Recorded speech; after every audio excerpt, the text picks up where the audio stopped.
Across cultures and centuries, humanity has been captivated by the idea of lost cities. Places of legend, swallowed by time, earth, or sea, they stir our imaginations with tales of forgotten glory and sudden demise. Perhaps the most famous among them is Atlantis, a mythical island said to have been consumed by the ocean in a single, terrible day. But what if such a story wasn't just myth? What if a real, thriving city, a bustling port, met a similar fate, leaving behind only whispers and a name that echoed through generations? Today, we journey to a place in northern Germany, a region steeped in history and defined by its dynamic coastline, to uncover the truth behind such a legend. Here, beneath the shifting sands and turbulent waters of the Wadden Sea, lies the submerged remains of a city often referred to as the Atlantis of the North. Its name is Rungholt, and its story is one of immense prosperity, alleged hubris, and an unimaginable catastrophe that wiped it from the map, but not from memory. Let's delve into this captivating tale. Our story begins in the Wadden Sea, a UNESCO World Heritage Site stretching along the coasts of Denmark, Germany, and the Netherlands. This unique marine and coastal environment is characterized by its vast, flat tidal flats, where the sea recedes dramatically at low tide, revealing a landscape of mud and sand. It's a place of constant change, shaped by the relentless rhythm of the tides and the powerful forces of the North Sea. In medieval times, this dynamic environment both sustained and threatened the communities that called it home. Specifically, Rungholt was located in what is now North Frisia, a historical region in the German state of Schleswig-Holstein. For centuries, the Frisian people were renowned for their seafaring skills and their resilience in living with the sea. They built their homes and towns on marshlands, protected by elaborate systems of dikes and mounds, known as wharften or terpen, which provided safety from storm tides. These artificial hills were crucial for survival in a land constantly battling the encroaching waters. By the 13th and 14th centuries, Rungholt had emerged as a jewel of North Frisia. It wasn't just a village, it was a flourishing port town, a vital hub for trade and commerce. Its strategic location meant it was well positioned to connect the regional markets with the broader North Sea trade routes. Imagine a bustling town, vibrant with merchants, sailors, and craftsmen, their livelihoods intertwined with the ebb and flow of the tides and the arrival of ships laden with goods from distant lands. Rungholt was so significant that it was often referred to as the metropolis of the island of Strand, the larger landmass on which it stood. This wasn't merely hyperbole. Archaeological findings and historical records suggest a town of considerable size and wealth. It boasted a large church, a bustling harbor, and a complex network of streets and houses, supported by an advanced system of dikes that protected its inhabitants from the very waters that sustained them. This was a place of power and influence. The prosperity of Rungholt was built on a diverse economy. Fishing, salt production, and most importantly, agricultural trade, especially with butter and grain, formed its backbone. The fertile marshlands around Rungholt were ideal for cattle grazing and farming, producing valuable commodities that were shipped across the North Sea. Such a vibrant economy meant that the city attracted not only goods but also people, contributing to its diverse and dynamic character. Imagine the bustling docks, the rich smells of trade, and the clamor of voices. Daily life in Rungholt would have been a blend of hard work and community. The Frisians were known for their independent spirit and their close-knit societies. Houses were likely built from wood and clay, often thatched, and clustered along narrow streets. The church would have been the spiritual and social heart of the town, witnessing baptisms, weddings, and funerals. Children would have played in the streets, fishermen would have mended their nets, and merchants would have haggled over prices, all under the constant watch of the ever-present sea. The sheer size of Rungholt's church is a testament to its importance. Historical accounts and later archaeological findings indicate it was a substantial structure, suggesting a prosperous and devout population. Churches in medieval towns were not just places of worship, they were also public forums, centers of education, and even places of refuge during times of crisis. For Rungholt, Its church would have stood as a symbol of its civic pride and spiritual identity, a beacon visible across the flat marshlands. Yet, for all its prosperity, Rungholt also became entangled in local legends of excess and hubris. Hubris, in ancient Greek tradition, referred to excessive pride or self-confidence, often leading to a downfall. These tales painted a picture of a wealthy town whose inhabitants had become arrogant and morally lax. Such legends often served as moral warnings in medieval society, reminding people of the dangers of straying from righteous paths. They added a layer of dramatic irony to the city's eventual fate. One of the most famous legends describes a group of young men in Rungholt who, in a display of extreme drunkenness and sacrilege, forced a priest to give communion to a pig. Sacrilege is the violation or misuse of what is regarded as sacred. This act was seen as a grave offense against God, an ultimate disrespect for religious rites. The legend claims that the priest, horrified by this profanity, begged the men to repent. When they refused, he fled the city, prophesying its imminent destruction. Another variation of the legend speaks of priests warning the townspeople of their impending doom due to their sinful ways. It said they admonished the inhabitants for their greed, their excessive drinking, and their disregard for spiritual matters. When their pleas for repentance fell on deaf ears, they too abandoned Rungholt, leaving the city to its fate. These stories, whether literally true or not, highlight a strong cultural belief that moral failing could invite divine retribution, especially in a time when natural disasters were often interpreted as God's wrath. While legends offer dramatic explanations, historical and scientific understanding provides a crucial context for Rungholt's destruction. The 14th century was part of what is known as the Little Ice Age, a period of cooler temperatures and increased storm activity in the North Atlantic. Sea levels were also gradually rising. These environmental changes made the coastal regions, including North Frisia, increasingly vulnerable to powerful storm surges. The stage was set for a natural disaster of epic proportions. The day that Rungholt vanished into the sea is historically recorded, January 16, 1362. This was no ordinary storm, it was a cataclysmic event that would reshape the entire coastline of North Frisia. The specific date allows us to pinpoint the moment Rungholt transitioned from a bustling port to a submerged legend. It serves as a stark reminder that even the most prosperous and seemingly secure communities are ultimately at the mercy of nature's power, particularly in a vulnerable coastal environment. The storm that destroyed Rungholt is known as the Groot Mandrank, which translates from Low German as the Great Drowning of Men. This name itself evokes the immense scale of the tragedy. It wasn't just a local squall, it was one of the most devastating storm surges in recorded European history.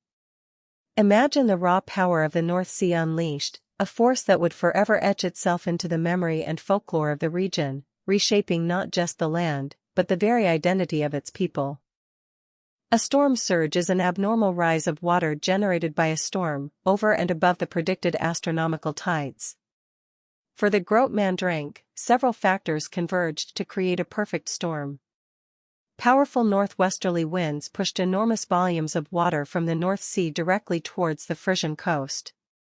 This coincided with a high spring tide, which is when the gravitational pull of the sun and moon combine to produce exceptionally high tides. The result was a colossal wall of water, unlike anything seen before. The meticulously constructed dikes, which had protected the Frisian communities for generations, were simply no match for the Groot Mandrank. These earthworks, designed to hold back ordinary storm tides, were breached, collapsed, and ultimately overwhelmed by the sheer volume and force of the water. Once the dikes failed, the low-lying marshlands and the towns built upon them became vulnerable, as the sea surged inland with devastating speed. The protective barrier that had defined their existence became their undoing. For Rungholt, the storm surge meant swift and utter destruction. The city, once so proud and prosperous, was rapidly inundated. Buildings collapsed under the force of the water, streets turned into raging torrents, and the protective wharften were submerged. The sea swallowed Rungholt whole, not gradually, but but in a single, terrifying event. It became literally the Atlantis of the North, sinking beneath the waves, taking with it its inhabitants, its wealth, and its very existence as a living community. The human cost of the Grootmandrake was immense. While exact figures are impossible to ascertain, historical estimates suggest that tens of thousands of people across the region perished. For Rungholt, almost its entire population was lost. This was not just the destruction of property, but the obliteration of families, communities, and a way of life. The psychological impact on the survivors and subsequent generations would have been profound, cementing the storm's place as a pivotal, tragic event in regional history. Beyond the human tragedy, the Grootmandrake dramatically altered the geography of North Frisia. Vast tracts of land were permanently lost to the sea, turning fertile farmland into treacherous tidal flats. New islands were formed, and existing coastlines were redrawn. The island of Strand, where Rungholt stood, was torn into several smaller islands, fundamentally changing the regional map. This cataclysmic event literally reshaped the landscape, leaving a scarred and changed environment as a testament to its power. In the centuries that followed, the memory of Rungholt and other lost settlements gradually faded from precise historical record into the realm of folklore and legend. Fishermen and sailors navigating the treacherous Wadden Sea would speak of submerged church bells ringing during storms or the ghostly outlines of buildings visible at exceptionally low tides.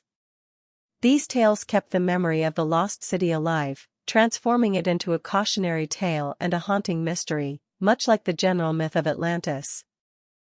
The enduring legends, however, fueled a desire to find the lost city. By the 17th century, accounts began to surface, hinting at its existence, but it wasn't until the 19th and early 20th centuries that serious efforts to locate Rungholt truly began. People were drawn by the romantic notion of finding a real-life Atlantis, a tangible link to a dramatic past. The challenge was immense. How do you find a city buried under centuries of shifting sand and powerful tides? One of the key figures in the rediscovery of Rungholt was Andreas Busch, a local farmer and amateur archaeologist from the nearby island of Pellworm. Driven by the local legends and his deep connection to the land, Busch began systematically exploring the tidal flats in the 1920s. He knew the treacherous terrain intimately and dedicated countless hours to searching for tangible evidence of the lost city. His pioneering work laid the groundwork for future, more scientific expeditions. Busch's findings were later corroborated and expanded upon by Dr. Albert Bantelman, a professional archaeologist. Bantelman brought scientific rigor to the search, conducting systematic surveys and excavations from the 1930s onwards. Together, their efforts transformed Rungholt from a mere legend into a confirmed archaeological site. Their collaboration perfectly blended local knowledge with academic expertise, proving that the tales of Rungholt were not just stories, but a tragic piece of history waiting to be unearthed. The dedicated search efforts eventually yielded undeniable proof of Rungholt's existence. What they found were not grand structures, but the ghosts of a medieval town, the foundations of houses, the remains of wells, fragments of dikes, and traces of sluices, structures used to control water flow. These discoveries painted a picture of a well-organized community that had engineered its environment to thrive. Each unearthed piece was a silent testament to the daily lives of those who once called Rungholt home. Beyond structural remains, archaeologists recovered numerous artifacts that offered a glimpse into the daily lives of Rungholt's inhabitants. Pottery shards, tools, and personal items provided concrete links to the people who lived and worked in this medieval port. Perhaps the most poignant finds were pieces of church bells, confirming the legends of the grand church that once stood. These humble objects, preserved for centuries beneath the mud, tell a powerful story of a community abruptly cut short.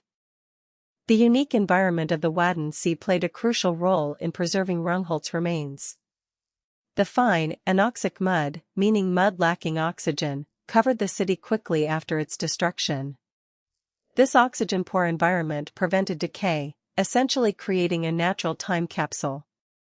While structures were collapsed and scattered, the underlying elements, and many organic materials, were protected from the corrosive effects of oxygen and tides, allowing future generations to literally step back in time. The cumulative evidence from Bush and Bantelman's work unequivocally confirmed the existence of Rungholt and its catastrophic end.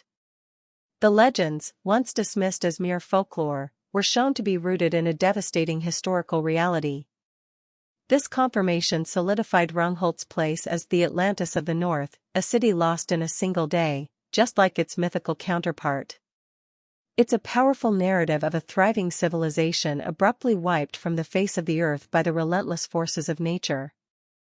Today, the Wadden Sea where Rungholt lies is a highly protected natural environment. Designated a UNESCO World Heritage Site, it is recognized for its exceptional universal value as one of the largest unbroken systems of intertidal sand and mud flats in the world. Its dynamic nature means that the exact location of Rungholt's remains can shift and reappear, dependent on the powerful tidal currents and sediment movement. It remains a place of both scientific importance and haunting beauty. Archaeological work continues in the Wadden Sea, albeit with immense challenges due to the tides and shifting sands. Modern techniques, including remote sensing and precise GPS mapping, allow researchers to uncover more details about Rungholt and other lost settlements without extensive excavation.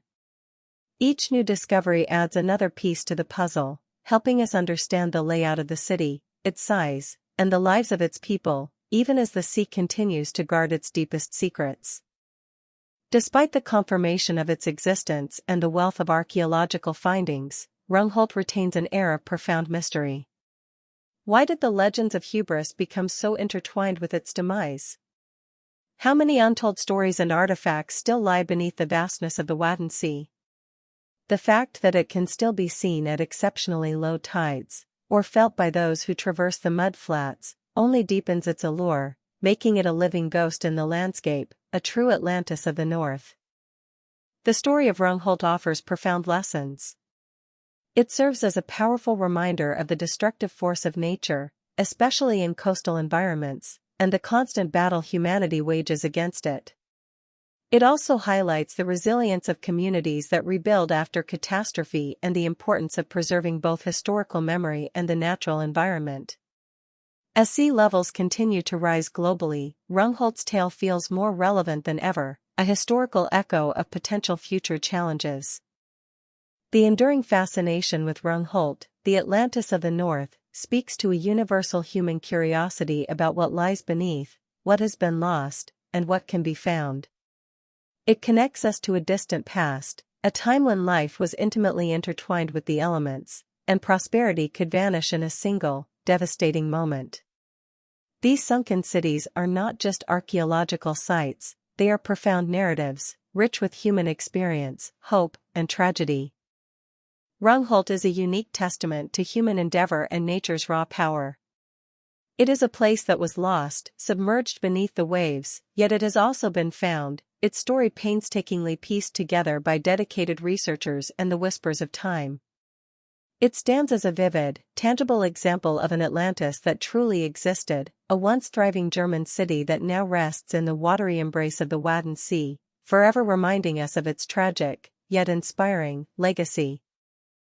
The story of Rungholt continues to evolve with every low tide, every new discovery, and every conversation. It is a powerful narrative woven into the fabric of the German coast, a silent city beneath the waves that speaks volumes about our past and offers lessons for our future. As we conclude our journey to the Atlantis of the North, we leave with a deeper appreciation for the delicate balance between human civilization and the immense, unpredictable forces of our natural world. Thank you for joining us.